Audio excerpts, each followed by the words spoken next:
पैसा क्या है दोस्तों? पैसा क्या होता है? आखिर मनी है क्या? What is money? मनी का मीनिंग क्या है? मनी आया कैसे? मनी का इतना मनी के कौन कौन से काम हैं? मनी इतना महत्वपूर्ण क्या है? इसी सब चीज़ों के बारे में आज हम डिस्कस करेंगे। यानी कि हम डिस्कस करेंगे मनी के बारे में। अगर मनी होता है क्या है? आप सबको पास होता है पैसा। पैसा पैसा आज ज़िंदगी का सबसे अहम चीज़ है। जिसके पास जितना पैसा उतना ही ज़्यादा पावरफुल, उतना ही ज़्यादा रिच होता है। जिसके पास पैसा नहीं वो उतना ही ज़्यादा कमज़ोर होता है, उतना ही वो गरीब होता है। तो आखिर ये जो पैसा है, आखिर ये जो मनी है, आखिर ये मनी है क्या? इसकी मीनिंग क्या है? इसकी डेफिनेशन क्या है? ये आखिर आया कैसे? किसने इसका इन्वेंशन किया है? ये सब चीज़ों के बारे में आज हम डिस्कस करेंगे। चैनल को सब्सक्राइब कर लीजिए और बेल आइकन को ज़रूर दबाइएगा और लाइक कीजिए, शेयर कीजिए अपने दोस्तों के बीच। सबसे पहले मनी क्या है? मनी कहते हैं money is something that is commonly accepted. Money is something that is commonly accepted as medium of exchange and is a legal tender that is backed by the order of the government। Means money एक ऐसी चीज है जो क्या होता है, medium of exchange होता है।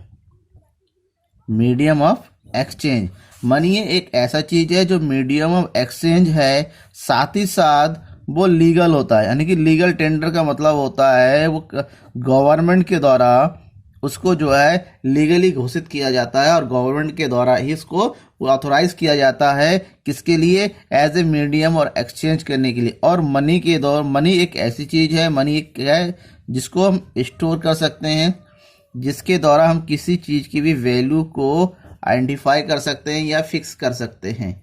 ये कह सकते हैं, हम सही तरह से कहते हैं money is anything which has the legal power to act as medium of exchange and to discharge डेब्ट।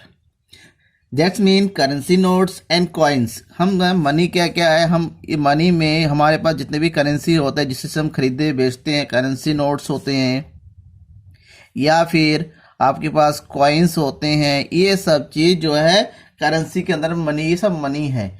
आज उसी में इस मनी का एक बढ़िया डेफिनेशन जो दिया था मिस्टर रॉबर्टसन ने क्या किया है, उन्होंने कहा है money is anything which is widely accepted in payment for goods or in discharge of other kinds of the business obligations। Mean money वो सब कुछ है, मनी इज एनीथिंग, मनी वो सब कुछ है which is widely accepted in payment for goods or discharge of other।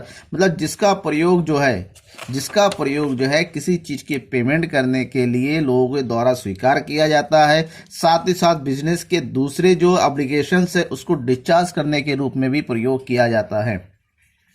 यानी कि मनी एक वह वस्तु है, हम हिंदी में समझें कि मनी वह वस्तु है जिसको जो है लोगों के द्वारा एक्सेप्ट किया जाता है, वो भी सारे लोगों के द्वारा, ऑल लोगों के द्वारा जो है समान रूप से एक्सेप्ट किया जाता है। उसको समानता यानी कि इक्वल, सबके द्वारा इक्वली जो है उसको एक्सेप्ट किया जाता है और साथ ही साथ उसको गवर्नमेंट जो है लीगली अप्रूव करता है, उसी को हम जो है मनी कहते हैं। तो ये हो मनी के। अब मनी जो है सबसे बड़ी जो है मनी का जो है काम के हिसाब से और दूसरा डेफिनेशन दिया हुआ है कि money is anything that is generally acceptable. जो जनरली का मतलब सामान्य रूप से उसको स्वीकार किया जा सके, as a means of exchange. Means of exchange का मतलब होता है विनिमय के साधन के रूप में, and the same time acts as a measure. उसी टाइम में वो किसी चीज को मेजर भी कर सके, and as a store of value, साथ ही साथ वैल्यू को स्टोर भी कर सके, उसे मनी कहते हैं। जिसको गौथन ने जो है इस डेफिनेशन को दिया था और ये कंप्लीट डेफिनेशन माना जाता है मनी के लिए। अब बात करें मनी का एवोल्यूशन क्या हुआ। मनी के बारे में जान लिए, अब मनी का एवोल्यूशन, मनी आया कैसे। मनी को आने के पीछे भी बहुत बड़ा अच्छा कारण है, उसकी एक पूरा प्रोसेस है। मैं यूं कहूं मनी को आविष्कार किसने किया, मनी का इन्वेंशन किसने किया, इसका कोई लीगल प्रूफ नहीं है किसने किया। क्यों? क्योंकि मनी जो है, एक हिंदी में कहावत है, आवश्यकता आविष्कार की जननी है। आपने सुना होगा, आवश्यकता आविष्कार की जननी है। पुराने समय में जब बार्टर सिस्टम का यूज होता था, बार्टर सिस्टम में तमाम प्रॉब्लम्स आने लगी। बहुत सारी प्रॉब्लम्स थी, जिसका आपने पुराने वीडियो, मेरे दूसरे वीडियो में देख सकते हैं, problems of water system. Link में जाइएगा, डिस्क्रिप्शन में दिया हुआ है कौन कौन से प्रॉब्लम्स होते हैं वाटर सिस्टम के। तो वाटर सिस्टम की जो प्रॉब्लम्स आने लगी लोगों के सामने, तो लोग जो क्या होते हैं, मनुष्य के अंदर एक अच्छा दिमाग है। मनुष्य जो है अपना दिमाग का प्रयोग करके हर एक परेशानी को दूर करने की कोशिश करता है। तो इसी को वाटर सिस्टम की परेशानियों को दूर करते करते करते करते और अपनी परेशानी को उन खूबियों में बदलते बदलते धीरे धीरे धीरे धीरे जो है मनी का जो है हमारे सामने मनी का एक बहुत अच्छा प्रोसेस आया। अब मनी क्योंकि बहुत ज़्यादा यूजफुल होता है, और ये यूजफुल इसलिए बना है क्योंकि वाटर सिस्टम की जो प्रॉब्लम है उन प्रॉब्लम को इसने दूर कर दिया। अब कैसे कैसे आया? सबसे पहले क्योंकि पुराने समय में जब ओल्ड एंशियंट टाइम था, एंशियंट टाइम में कुछ तरह के साधन नहीं थे, तकनीक नहीं था, तो एंशियंट टाइम में वो वाटर सिस्टम अपनाते थे। तो वाटर सिस्टम में क्या होता, वस्तु के बदले गुड्स के बदले सी इकोनॉमी कहा जाता था, वस्तु के बदले वस्तु को दिया जाता था।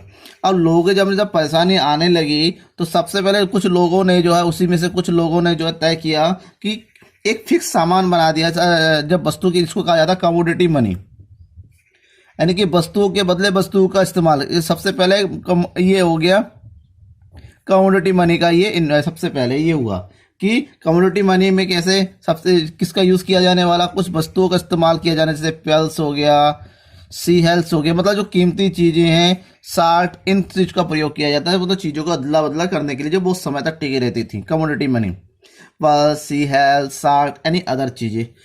इसके बाद कुछ लोगों ने जब देखा इसके लिए कुछ लोगों के पास भरपूर मात्रा में हो जाती, इकट्ठा कर लेते, दिक्कत आने लगी, तो कुछ लोगों ने जो है उसके बाद जो है एनिमल मनी का प्रयोग हुआ, मतलब मनी के रूप में एनिमल का प्रयोग करना होना शुरू किया, यानी कि कुछ भी सामान खरीदो एनिमल का ही एक्सचेंज होता था।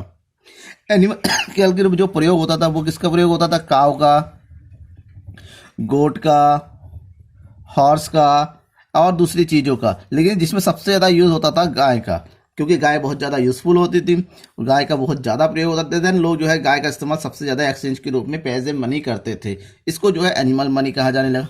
लेकिन बाद में धीरे धीरे इसमें क्योंकि एनिमल सबके पास ले जाने लाने में बहुत ज़्यादा सस्ते, उसको खिलाने में प्रॉब्लम होती, इस प्रॉब्लम को दूर किया गया। बाद में जब सोना, चांदी, लोहे का आविष्कार हुआ, लोगों के सामने आया, तब उसके बाद मेटालिक मनी सामने आया। मेटालिक मनी में जो है धीरे धीरे इसमें मेटालिक मनी में जो है गोल्ड का इस्तेमाल किया जाने लगा, फिर सिल्वर मनी इस्तेमाल किया जाने लगा, फिर कॉपर का इस्तेमाल किया जाने लगा, और ये वो सबसे ज़्यादा पॉपुलर मेटालिक मनी ही हुआ। अब मेटालिक मनी जो होता है क्योंकि बहुत ज़्यादा महंगा होता है, तो मेटालिक मनी को दो तरीके बांटा गया है, दो ग्रुप में बांटा गया था उस बाद में। सबसे पहला ग्रुप में रखा गया फुल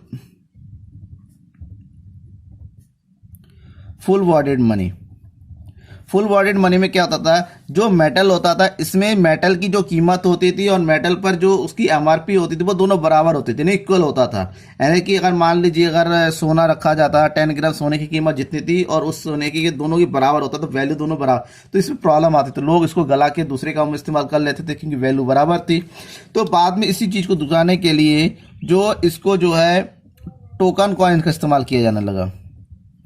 टोकन कॉइन्स का मतलब होता है ऐसे मेटल का इस्तेमाल किया गया और उस मेटल पे जो एमआरपी जो उसमें उसकी जो वैल्यू रखे गए दोनों में अंतर रखा गया, यानी कि मेटल की वैल्यू जो रियल वैल्यू जो है वो कम होती थी और उस पर जो रखा जाता था उसकी वैल्यू उससे ज़्यादा होती थी।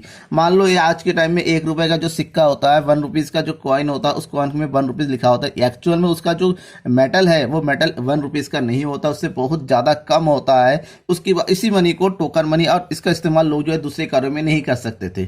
बहुत पहले जो है यहाँ से 10-15 साल पहले वो सिल्वर के सिक्के आते थे, 5 पैसा 10 पैसा होता था, लोग उसको भी गला के अपने दूसरे कामों में प्रयोग करते थे। उसके बाद जो है क्योंकि ये सब में भी दिक्कत आने लगी, तो और धीरे धीरे और ज़्यादा उसके बाद जो सबसे मेन जो है पॉपुलर चीज़ आया पेपर मनी। पेपर मनी के बारे में आप जानते हो, जितनी भी करेंसी नोट है वो सबको पेपर मनी कहा जाने लगा। आज के डेट में पेपर मनी बहुत ज़्यादा पॉपुलर है। तो पेपर मनी जो है कागज़ से बने जाने लगे है। और उसके बाद पेपर मनी के बाद आज नए आविष्कार है, डिजिटल क्रेडिट मनी आ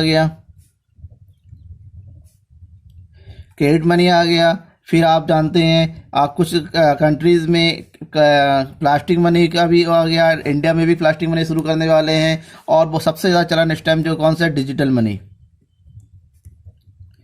डिजिटल मनी, डिजिटल मनी सबसे सेफ। डिजिटल मनी का मतलब होता है कोई कुछ नहीं, ऑनलाइन कंप्यूटर ई कॉमर्स के माध्यम से, कंप्यूटर के माध्यम से, लैपटॉप के माध्यम से या जो मोबाइल के माध्यम से जो लेन देन होता है, पैसे का लेन देन होता है, उसी हम डिजिटल मनी भी कहते हैं। तो इस तरह से जो है मनी हमारे सामने आया और मनी का बहुत ज़्यादा जो है आज तकनीकी या फिर ये कोई सबसे समृद्ध रूप हमारे सामने है। लेकिन ये ऐसे ही नहीं आया, धीरे धीरे मनी की जो प्रॉब्लम्स थी उनको दूर करते करते आया। अब लीगल रूप, क्योंकि मनी जो है लीगल रूप से ही वैध होता है, तो लीगल रूप से जो मनी होता है, लीगल रूप से मनी को दो भागों में बांटा गया, दो तरीके से बांटा गया। लीगली मनी है टू टाइप्स, एक है लीगल टेंडर मनी और दूसरा होता है non legal tender money. Legal tender का मनी होता है ऐसा मनी जो पूरी तरीके से स्वाभाविक तरीके से जो है वैध रूप से भाग होता है पूरी तरीके से, और इसमें जो है कोई किसी प्रकार से इसको जो है अस्वीकार नहीं कर सकता, अनएक्सेप्टेबल नहीं कर सकता, मना नहीं कर सकता इसको स्वीकार करते वक्त। लेकिन लीगल टेंडर मनी भी दो भागों में है, एक है लिमिटेड लीगल टेंडर मनी और एक unlimited legal. Limited tender money का मतलब होता है ऐसा टेंडर जिसमें कुछ लोग जो है कुछ मात्रा में मना कर सकते हैं, पूरी तरीके से लीगल नहीं माना जाता। जैसे सिक्के होते हैं, आप अगर बहुत सारा सामान खरीदते हैं और सिक्के भरपूर मात्रा में दे देते हैं, देन वो मना कर सकता है कि इतने सारे सिक्के नहीं लेंगे। और अनलिमिटेड लीगल मनी का मतलब नोट्स वगैरह जितने होते हैं, नोट करेंसी नोट वगैरह होते हैं, लोग उसको लेना ही पड़ता है। वो कोई अगर 100 रुपये का नोट होगा, मैं 100 रुपये का नोट ले लूंगा, ये गलत है, वो अवैध हो सकता है, वो कानूनी कार्रवाई इस पर हो सकती है। नॉन लीगल टेंडर मनी का मतलब होता है, नॉन लीगल टेंडर मनी ऐसे मनी को कहा जाता है जिसमें लोग कंपलसरी रूप से उसको स्वीकार नहीं कर सकते, आप उसको बाध्य नहीं कर सकते स्वीकार, उसकी मर्जी होती है वो उसको एक्सेप्ट करे या ना एक्सेप्ट करे। जिसमें सबसे मेन चीज क्या आता है, चेक। चेक लोग जो है स्वीकार कर भी सकते अपने हिसाब से होता है, वो अपनी ड्राफ्ट्स, बिल्स, ये सब जो है नॉन लीगल टेंडर मनी कहा जाता है। Thank you.